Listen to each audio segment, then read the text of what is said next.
네, 또 불편한 시간이 시작이 될 것 같습니다. 자, 오늘 슈퍼 마이크로 이야기를 해주실 우리 이주호 기자 나오셨습니다. 어서 오십시오. 안녕하세요. 왜 불편하십니까? 왜 불편한지는 거울 보고 얘기하시고요. 이주호 기자 뭘 갖고 온 겁니까? 그래서 요즘에 그 미국에서는 슈퍼마이크로 컴퓨터라고 해서 순행식 서버로 엔비디아의 네. 어떤 순행식 서버로 되게 인기가 많고 네. 우리나라에서는 이제 그 증시를 보니까 액침 관련 기업들에 대한 기대감이 상당히 크더라고요. 애칭?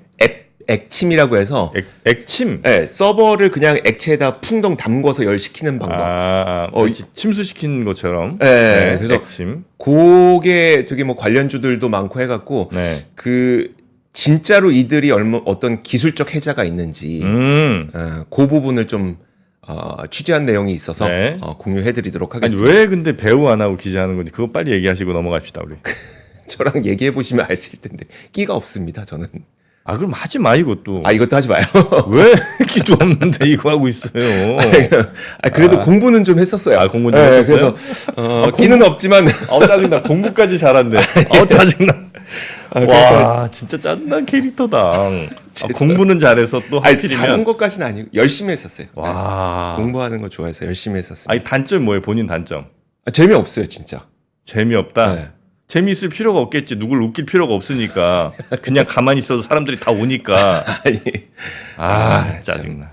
자, 그럼 빨리 슈퍼 마이크로인지 뭔지, 액침인지 먼저 해보세요. 일단 그 지난 2월 빨리 하세요. 시간 많이 없습니다. 예, 알겠습니다. 네. 제 심층 인터뷰에서 메타 데이터 센터가 왜 북극에 있는지를 한번 설명을 드린 적이 있었는데 네. 그 부분들은 그냥 뛰어 넘어가도록 하겠습니다. 그냥 간략하게 이게 다 북극입니다. 워낙 추운 곳이니까 네. 그냥 데이터 센터 뭐 두면은 알아서 식어서 이런 추운 데다 해놓는 거고. 진짜 저쪽에 있어요? 네, 그리고 이제 오. 왼쪽에 있는 거 구글이 핀란드 하미나라고 하는 항구 도시가 있거든요. 네. 여기도 되게 춥고 바로 네. 옆에 바닷물이 있어서 식히가 좋아서 여기에서 이제 하는 게 있고 네. 오른쪽에 있는 건 마이크로소프트가 아예 데이터 센터를 바다에 넣어보자라고 하고 있습니다. 이거 다 실험 단계에 있는데 이 모든 것들이 열이 너무 많이 나니까. 근데 이제 앞으로 이제 인공지능도 더 발전할 거고 데이터 처리량은 더 늘어날 거니까 열을 어떻게 식힐 것인지가 되게 많이 고민이 되고 있는 상태입니다. 그래서 실제로 그 국제 에너지 기구에서 데이터 센터의 전력 소비량이 급증할 거라고 얘기를 하고 있는데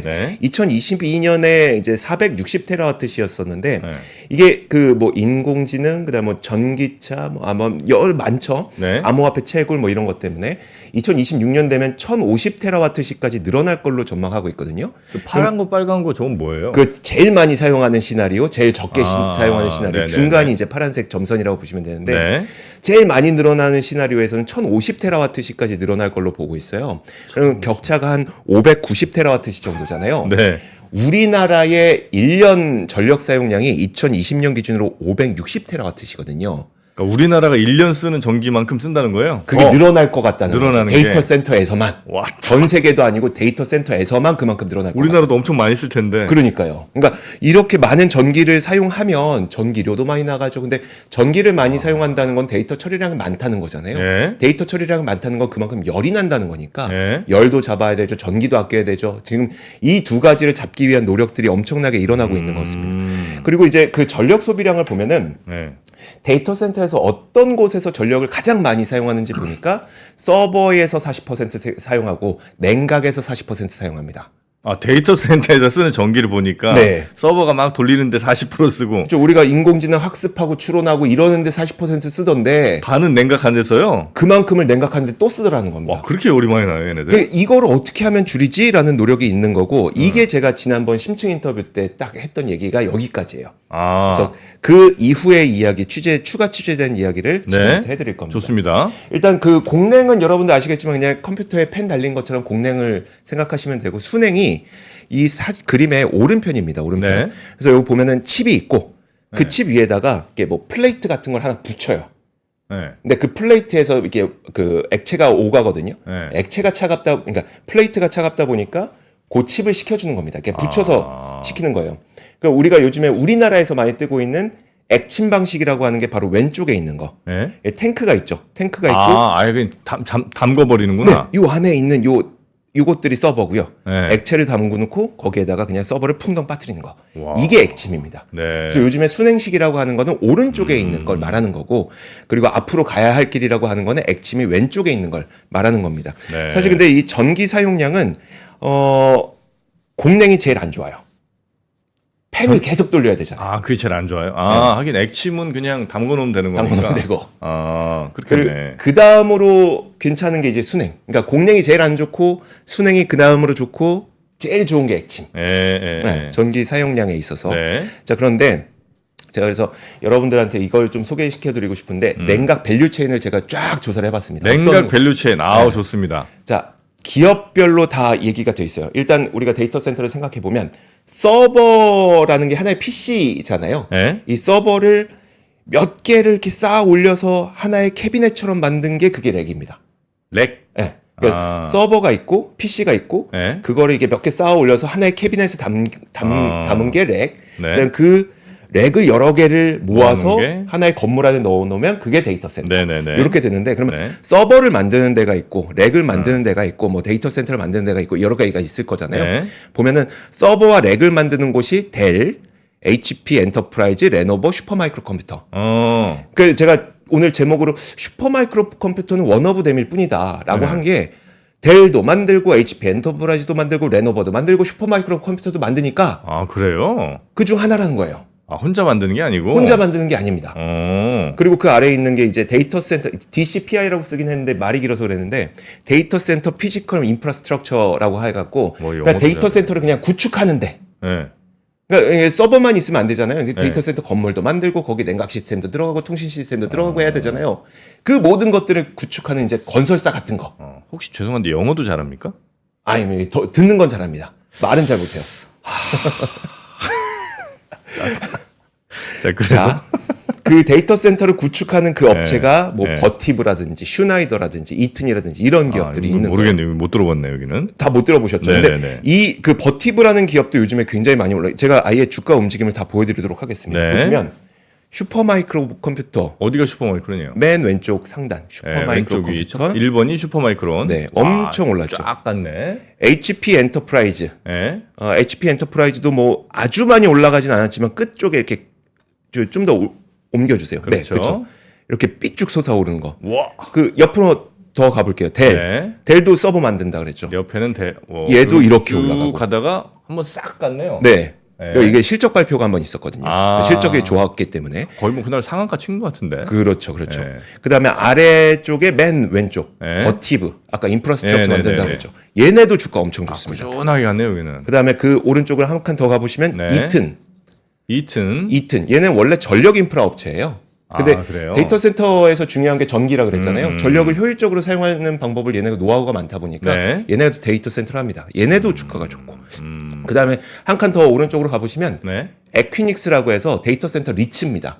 데이터 센터 아. 리츠는 땅을 임대해서 거기다 네네네. 데이터 센터를 지은 다음에 그 데이터 센터 임대해 주거든요. 그렇죠. 그럼 얘네도 냉각해야 될 거 아니에요. 그래서 얘네도 냉각을 합니다. 그러니까 모든 사람들이 다 냉각하고 있는 거예요. 아, 그래요? 원오브댐이라는 겁니다. 원오브댐. 아. 제가 그 얘기를 계속 드리는 거고. 그 다음에 그러면 우리가 왜 갑자기 슈퍼 마이크로 컴퓨터만 막 뭐 몇 배가 떠오르고 얘네가 뭐가 도대체 독보적인 기술력이 있는 거냐. 네네. 그 부분에 대해서 이제 말씀을 드리도록 하겠습니다. 사실 서버를 만든다는 거는 네. 용산 전자상가를 보시면 좀 비슷합니다. 용산 전자상가요? 네. 예전에 저희가 이제 컴퓨터 조립하러 갈 때 네. 제가 가서 뭐 CPU는 뭐 넣어주세요. 그 다음에 뭐 파워는 뭐 넣어주세요. 뭐 GPU는 뭐 넣어주세요. 하면 그것대로 조립해 주잖아요. 네. 서버도 마찬가지로 고객이 가서 저는 이런 스펙이 필요하니까 조립해 주세요 하면 조립해 줍니다. 그래서 서버 업체라고 하는 거는 그 조립해 주는 업체랑 비슷한 구조라고 생각하시면 돼요. 근데 보통 그냥 70에 맞춰주세요. 뭐 이렇게 그냥 그 가격이 맞아요. 아 근데 서버도 그렇게 합니다. 아, 그래요? 그러니까 왜냐면 예를 들어서 제가 이 데이터 센터를 운용할 때 네네. 전력은 어느 정도 들어야 되고 냉각하는데 전력은 어느 정도 들어야 되니 거기에 맞춰서 해주세요라고 하면 거기에 맞춰서 해줍니다. 아, 그래요? 네. 서버를 만드는 업체들이 그렇게 해줘요. 네. 그러면 슈퍼마이크로 컴퓨터가 그런 업체인 거예요. 네. 네, 우리가 서버 만들어 드리겠습니다. 고객도 오세요. 네. 그러면 야, 엔비디아 거 쓸 수도 있고 AMD 거 쓸 수도 있고 인텔 거 쓸 수도 있는데 네. 왜 굳이 엔비디아의 H100용 그 서버, 순행식 서버를 최초로, 업계 네. 최초로 우리가 출시했다고 자랑을 할까? 여기엔 두 가지 의미가 있는데요. 첫 번째 네. 의미가 뭐냐면, 그 순행식 서버는 네. 아직까지 글로벌 스탠다드가 없습니다. 이게 이게 각 회사들이 알아서 그냥 하고 있어요. 알아서 하고 있어요. 네. 그러니까 뭐가 문제냐면, 그 스탠다드가 있으면 우리가 AAA 배터리를 넣을 때, 배터리를 넣을 때, 사실 중국의 AAA 배터리를 넣든, 네. 한국 걸 넣든, 미국 걸 넣든 상관없잖아요. 똑같죠. 네. 글로벌 규격이 맞기 때문에 아무거나 그렇죠. 넣어도 상관없잖아요. 네. 근데 배터리에 규격이 만약에 없다고 해보면, 안 되지. 안 되죠. 예. 얘네가 만든 배터리만 써야 되는데 예. 서버가 지금 순행식 서버가 그런 상태예요. 슈퍼마이크로 컴퓨터는 일단 순행식 서버는 글로벌 그 규격이 없기 때문에 슈퍼마이크로 컴퓨터가 만든 서버는 본인들의 독자 규격을 사용하고 있어요. 그래서 호환이 불가능해서 네. 만약에 슈마컴에 이 서버를 처음 들이기 시작했으면 계속. 증설을 할 때도 교환을 할 때도 다 슈마컴 것만 써야 됩니다. 네네네네네. 근데 아까 우리가 앞에 봤던 게 그러면 이런 기업들 입장에서 뭐가 가장 중요하냐면 네. 선점이 중요하죠. 그렇죠. 그럼 업계 최초가 중요하죠. 업계 최초 중요하죠. 업계 최초예요, 슈퍼마리오 컴퓨터가. 순행식 서버, H100용 순행식 서버를 얘네가 업계 최초로 내놨다 그랬잖아요. 지금 점유율도 그럼 제일 높고. 그렇죠. 그게 그럴 수밖에 없는 게 네. 이게 규격이 없다 보니까 남들 다 뛰어들면은 이게 뛰어들 수가 없는 거잖아요. 예. 근데 여기에 선점 못 해놓으면은 예. 남들 걸 써야 되는 거고 내가 선점하면 내 걸 써야 되는 거고. 네네네네. 그런데 그러면 어떻게 슈퍼마이크로 컴퓨터가 제일 먼저 내놨지? 네. 우리가 스마트폰 신제품 출시될 때 보면은 네. 스마트폰 케이스가 정확한 스펙으로 딱 맞아 떨어지게 출시가 되죠. 그거는 미리 저 스마트폰 만드는 데서 정보 준 거죠. 스펙이 있어야죠. 있어야죠. 그러면 슈마컴이 이 정확한 스펙을 갖고 만들었을 때에는 뒤에서 누가 봐줬네 이거. 누가 있어. 그거 우리는 고급스럽게 표현하면 파트너십이라고 하죠. 또 고급스럽게 표현도 잘하냐. 그렇죠. 그래서 엔비디아, 그러니까 이런 서버 업체들은 네. 어쩔 수 없이 GPU 기업, CPU 기업, AMD 같은 뭐 그런 기업들하고 반도체 기업들하고 파트너십을 맺어오긴 하는데 네. 이게 엔비디아의 순행식 서버를 얘네가 먼저 냈어? 파트너십이 센데? 라고 추정을 해볼 수가 있는 거예요. 이건 저희가 취재가 불가능한 부분이긴 한데 네네네네. 그래서 슈마컴이 이렇게 각광을 받는 이유는 엔비디아의 파트너십이 굉장히 강했었고 그다음에 그 파트너십을 토대로 업계 최초로 순행식 서버를 만들었구나. 근데 심지어 순행식 서버라고 하는 거는 규격이 없기 때문에 얘네 규격으로 독자 규격으로 만들었는데 독자 규격으로 만들다 보니까 얘네 걸 한번 쓰기 시작하면 계속 얘네 것만 써야 되는구나. 네. 라는 논리가 나오게 되는 겁니다. 그래서 슈퍼마이크로 컴퓨터가 수많은 서버 업체들이 있음에도 불구하고 네. 각광을 받는 이유가 네. 여기 있다라고 추정을 해볼 수가 있는 거죠. 알겠습니다. 그래서 슈퍼마이크로 컴퓨터가 원 오브 댐이긴 하나 네. 굉장히 탄탄한 파트너십이 있을 걸로 추정되는. 그렇죠. 네. 그리고 그러면 이제 그 엔비디아의 그 H100이라고 하는 거는 네. 오직 그 슈퍼마이크로 컴퓨터의 순행식 서버만 써야 되냐? 사실 그건 아니었습니다. 제가 이제 표 하나가 사진 하나 준비했는데 네. 이거 델에서 만든 그 엔비디아 H100 GPU 4개 들어간 서버거든요. 네. 가격이 9억짜리인데 저 하나에 9억이에요? 네. 지금 펜 달린 거 보이시죠? 그러니까 공랭도 되긴 해요. 네. 공랭도 되긴 하는데 아무래도 이제 순행으로 하는 게 훨씬 더 효율이 좋을 겁니다. 와, 저게 아파트 한 채예요? 9억짜리입니다. 아니, 저거가 그 데이터 센터에 몇 개가 들어가는 거예요, 도대체? 렉 하나에 거의 한 10개 정도 서버 들어가고 그리고 렉도 막 몇십 개 들어가야 되니까 엄청난 비용이 들어가게 되는 거죠. 그러니까 어떻게든 전기료 아끼려고 하고 어떻게든 냉각료 아끼려고 하고 하는 거죠. 저게 아파트 한 채야? 네. 자, 그리고 다음 기업도 하나 보여드리도록 네. 하겠습니다. 그 버티브라고 하는 기업도 많이 언급이 되는데 이것도 네. 미국 시장 상장되어 있는 기업인데 이 기업은 아까 말씀드렸던 것처럼 데이터 센터를 물리적으로 아예 짓는 기업. 네. 근데 물리적으로 짓다 보니까 야 이거 우리가 꼭 서버랑 이거 딴 데서 사와야 되냐? 우리도 만들자라고 네. 해서 오른쪽 아래 보시면 본인들도 서버와 렉을 직접 만들고 있습니다. 네네. 여기 가장 오른쪽에 뭐 액침 것까지 있는데 네. 자, 이 기업의 경우에도 사실 그 쿨러칩 프로그램이라고 해서 미국에서 그 데이터 센터의 에너지 사용량이 너무 많으니까 이거를 좀 그 같이 그 에너지 사용량을 줄여보자는 정부 지원 프로그램이 진행이 되고 있어요. 네네. 여기에서 이제 엔비디아랑 버티버가 같이 파트너십 맺고 만들고 있습니다. 아. 그럼 실제 상용화가 됐을 때 누구 걸 쓸까요? 버티버 걸 쓰겠죠. 아. 그런 식으로 지금 이건 파트너십의 개념으로 보셔야 됩니다. 네네네네. 그런 식으로 되고 있고, 근데 이제 액침으로 한번 가볼 텐데, 액침 마지막입니다. 뭐예요 이거는? 기사 최근에 나온 기사인데 아. SK텔레콤에서도 서버 액침 냉각 기술을 개발했다. 2024년 상용화. 네. 삼성물산도 액침 냉각 기술 개발해서 상용화에 나선다. 이런 기사들이 있잖아요. 이 액침이라고 하는 거는 그 지금 거의 상용화 단계까지 와 있는데 아직 안 쓰고 있습니다. 왜? 그 이유가 뭐냐면 네. 그 서버에 들어가는 부품들이 여러 개가 있잖아요. 네. 근데 그 부품 업체 가운데 하나가 이게 액체에 닿았을 때 보증을 안 해주는 거예요.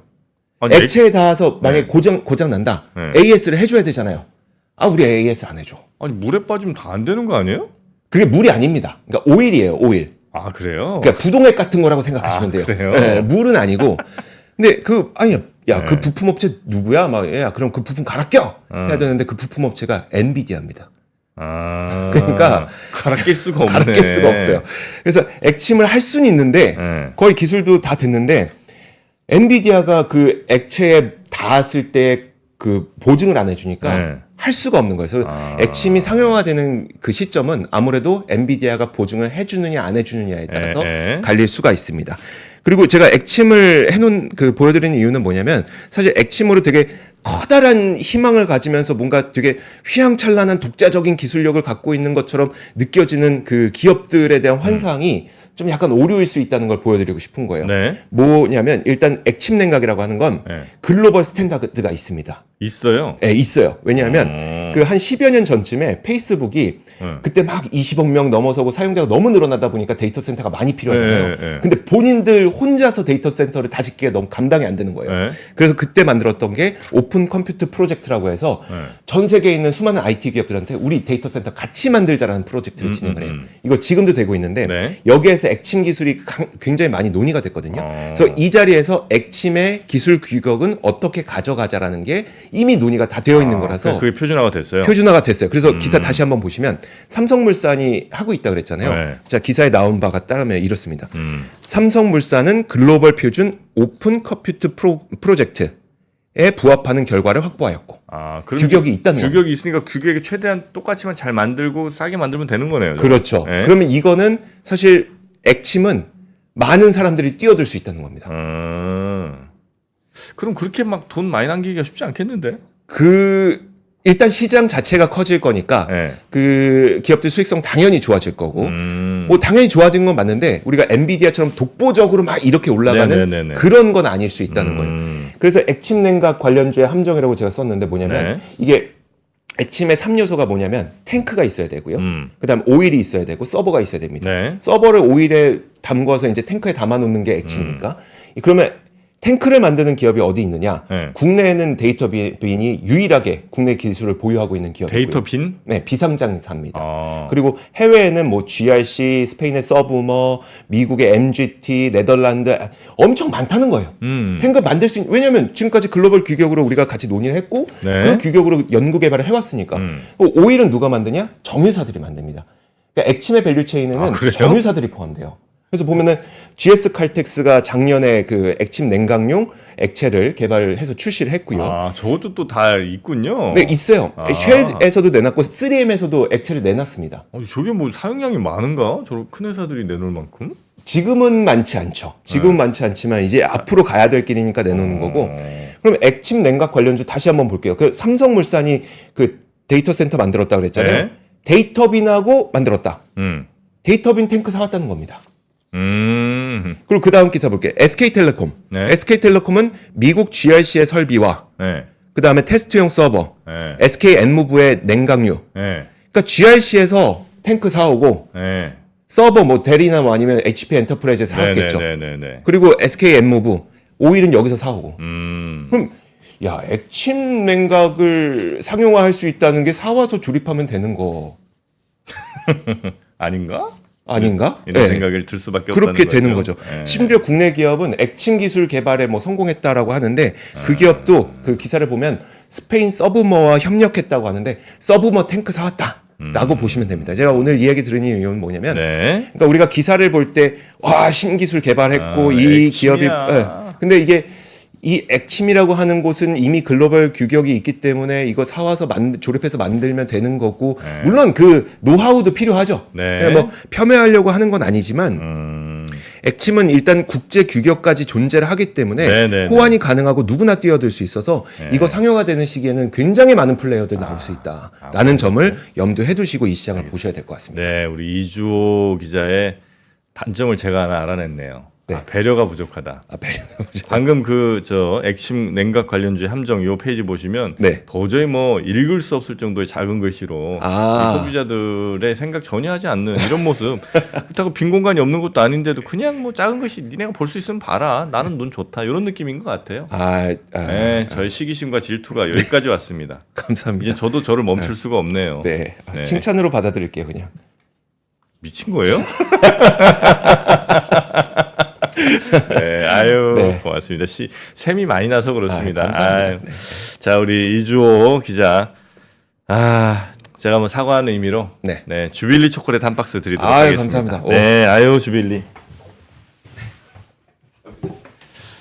네, 우리 주빌리 초콜릿. 그거 다른 사람 주지 마시고 꼭 아내분 주셔야 됩니다. 예, 알겠습니다. 네, 결혼했습니다. 네. 네, 그래도 마음이 좀 놓이는 부분입니다. 자, 우리 이주호 기자 고생 많으셨고요. 다음 주에 또 뵙겠습니다. 고맙습니다. 감사합니다. 네. 장 시작 전부터 종료까지 쏟아지는 수많은 뉴스와 정보들. 이 중에서 어떤 것이 투자에 정말 도움이 되는 정보일까요? 3프로의 증시 셔터맨 박근영 마스터가 직접 정보를 선별하고 투자의 힌트를 드립니다. 시간도 아끼고 투자 아이디어도 얻는 시간, 박근영 부장의 마켓 힌트와 함께 하세요. 자세한 사항은 3프로 TV 앱과 홈페이지를 확인하세요.